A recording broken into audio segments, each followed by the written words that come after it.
In the wild, unpredictable jungle of Hollywood, where actors transform into chameleons, disappear into roles, and occasionally win Oscars for playing real people with fake teeth, one man stands tall. Well, not literally tall. Kevin Hart is 5 feet 2 inches on a good day. But somehow, against all odds, he's become one of the most bankable stars in the industry. How? By doing the same thing in every movie. Let's take a journey through the cinematic wonderland of Kevin Hart's filmography, where the plot changes, but the performance? Never. Kevin Hart's career began like most great actors, yelling. In Soul Plane, he played Nishan, a man who won the lottery and started an airline. His performance was a masterclass in 2 emotions, yelling when things went wrong and yelling louder when things went really wrong. It was a bold choice, and by bold, I mean it was the only choice he had. But Hollywood noticed. They saw a man who could scream with the intensity of someone who just realized their Uber was canceled, and they thought, we need more of this. Enter Ride Along, where Kevin Hart played Ben, a security guard trying to prove himself to his future brother-in-law, Ice Cube.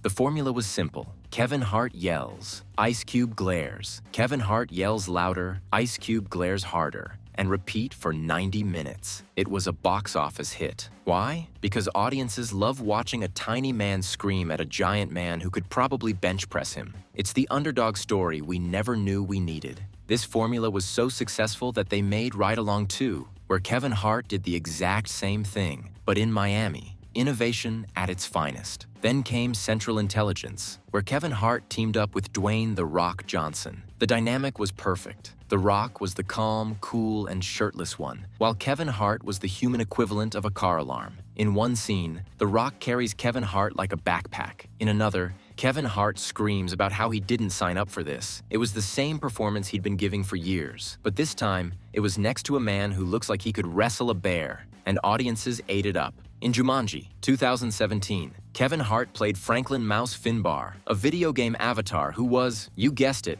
a tiny man who yelled a lot. His catchphrase? We're gonna die. It was a bold departure from his usual roles, where his catchphrase was also, we're gonna die. But here's the twist. He was in a jungle, and he was still yelling. It was like Ride Along, but with more vines and fewer Ice Cube glares. In The Secret Life of Pets, 2016, Kevin Hart voiced Snowball, a hyperactive bunny with a Napoleon complex. It was the perfect role for him because, for once, his height wasn't a punchline. Instead, he just yelled, as a bunny. It was a groundbreaking performance. Not because he did anything different, but because he proved that even animated characters can sound like they're perpetually late for a flight. In Fatherhood, 2021, Kevin Hart tried something new, a dramatic role. Well, sort of. He played a widowed father raising his daughter, and while there was less yelling, there was still plenty of exasperation. It was like his usual performances, but with more tears and fewer explosions. Critics called it a departure for Kevin Hart. By departure, they meant he didn't scream as much, but don't worry, he made up for it in his next movie. So, how has Kevin Hart survived with zero acting range? Simple.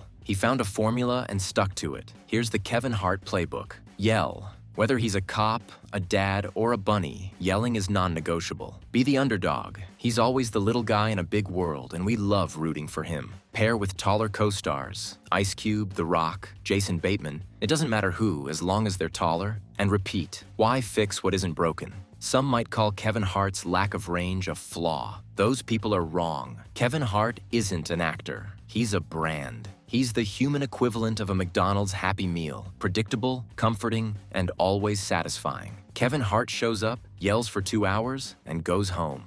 And we love him for it. So here's to Kevin Hart, the man who proved that you don't need range to be a star. All you need is a loud voice, a good agent, and the ability to scream like your life depends on it. Keep yelling, Kevin.